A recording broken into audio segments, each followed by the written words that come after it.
Izi nyigisho rero zamfashije kumenya byinshi na cyane cyane ingene dukwiye kumenya uwo twubakanye ingene ameze, mbega kundiki ameze gute, mbega n'umusange, mbega n'umukorerike, mbega n'umumelankolike. Ibyo byose bigiye kumufasha kumenya ingene tugiye kubana nawe.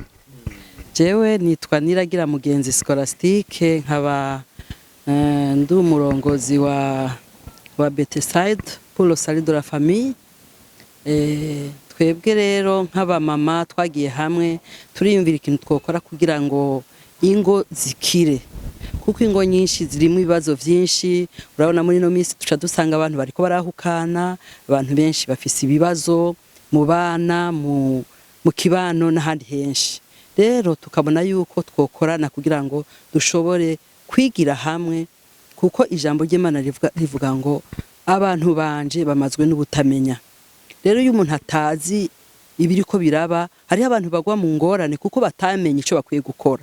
Rero nkatwe nk'abakristo, nk'abantu bubaha Yesu, bubaha Imana, hanyuma Yesu akaturongora, mwemwira akaturongora, twahisemo kwegerana turaba mama, tukigishanya, tugahanurana. Ivyo rero tugaca tubikora buri gihe cyose, kenshi yo hari ikonje rya leta ariko bidahuje n'umunsi w'Imana. Arikonje ihuye n'indi minsi duca tuba twateguye, noneho tubitegura uko umwaka utanguye, nko mu kwezi kwa mbere tugategura integuro y'ukuntu tuzogira amakoraniro. Kandi Imana yamigenda itugirira neza, tukabona abagenda bihana, abagenda bahindukira, abagenda bagirirwa neza. Kandi turamaze kubona ingo nyinshi zimaze guhinduka kubw'iki gikorwa c'Imana citeka. Yego nkuko mubibona, tumaze igihe twebwe twiga nk'abakenyezi, tukiga tukagenda dukora ibintu, tugahindura ibintu muhira, ariko twabonye yuko umugore n'umugabo ari umuntu umwe, kandi kumwe akize ubundi ntakire, ni hahandi nyene n'ikibazo. Rero duca duhitamo yuko twokwiga, tukigisha abagabo nabo bakiga, kugira ngo noneho ingo zacu zibemwe amahoro, zibemwe umutekano. Kandi abagabo burya bafise ukuntu bafise inkomezi n'umwete mwinshi, haje ibibize bazobijana mu bandi bashinga ntahe, aho bateramiye, aho bagendera, kubuzi bakoreramo. Turizeye neza ko ari ibintu byinshi bigiye guhinduka.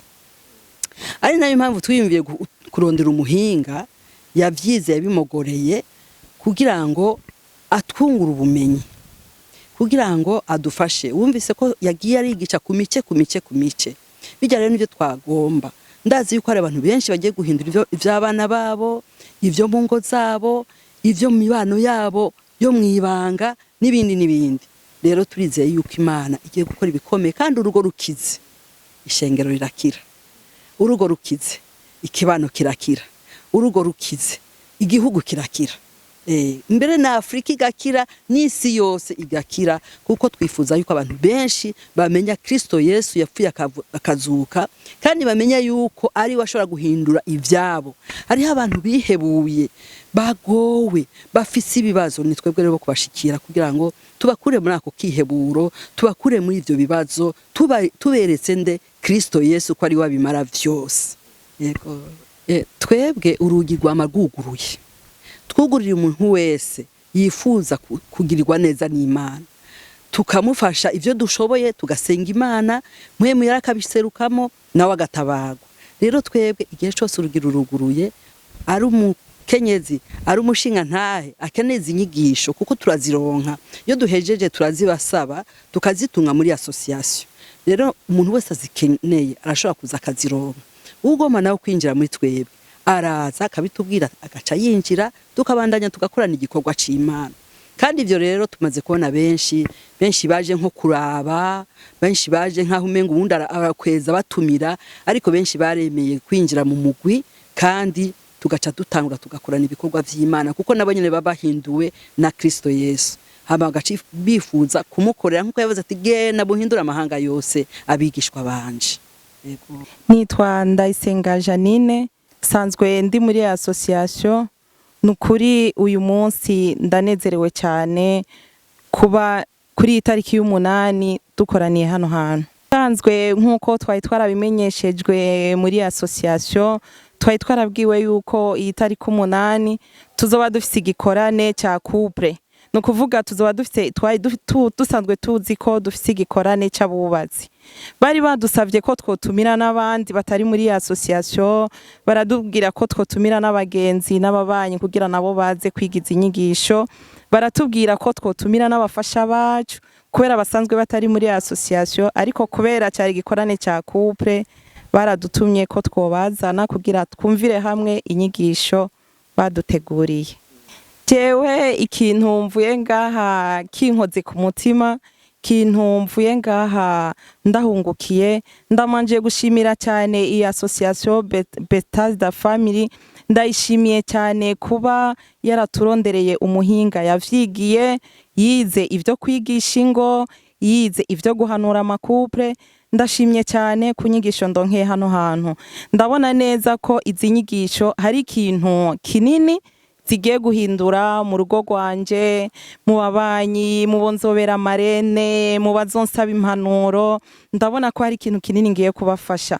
Hanini ikintu novuga ko ndahigiye, hariho vyinshi sanze nakora mu kutamenya, hariho vyinshi umuhinga yadushikiye ko dusanga ibikomere twagize muri kahise, twagize mu buto bwacu, dusanga turiko turabijana mu ngo, ariko ubu tuvuyeho twize ingene two kwivuza ivyo bikomere, ingene twobabarana, ingene hariho vyinshi twohindura mu rugo.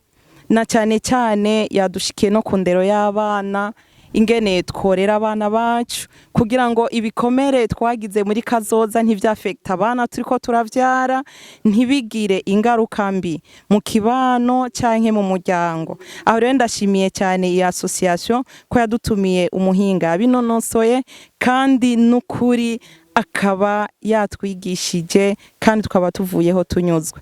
Ndemeye ko hariho vyinshi ngiye guhindura mu muryango wanje, mu bana banje. Ndabonye ko hariho vyinshi ntakoze ariko ngiye gukora kandi nzohanura n'ababanyi n'abagenzi n'imiryango yanje itashoboye gushika hano hantu. Je nagiriye ubwo buntu twubakanye, narabimusavye aranyemerera ngo uyu twari twazananye, narabimusavye ndamubwira ko hazoba hari igikorane cya couple kandi ndamusigurira ko ari inyigisho nziza. Ndamubwira ntariko nyabuna urakwiye kuza kumviriza ivyo tuba turi mwiyo twagiye gukoranira hamwe, na cyane cyane ko bari babidusavye ko twoza turi couple. Ndashimira Imana rero ko yamuhaye nako kanya tukaba twazananye. Murakoze cyane. Ku mazina nitwa Ananias Manirambona, umufasha w'uwo mudame Ndayisenga Janine. Habanagira ubuntu kuri no tariki ryo kuza muri bino bikorwa by'ino association.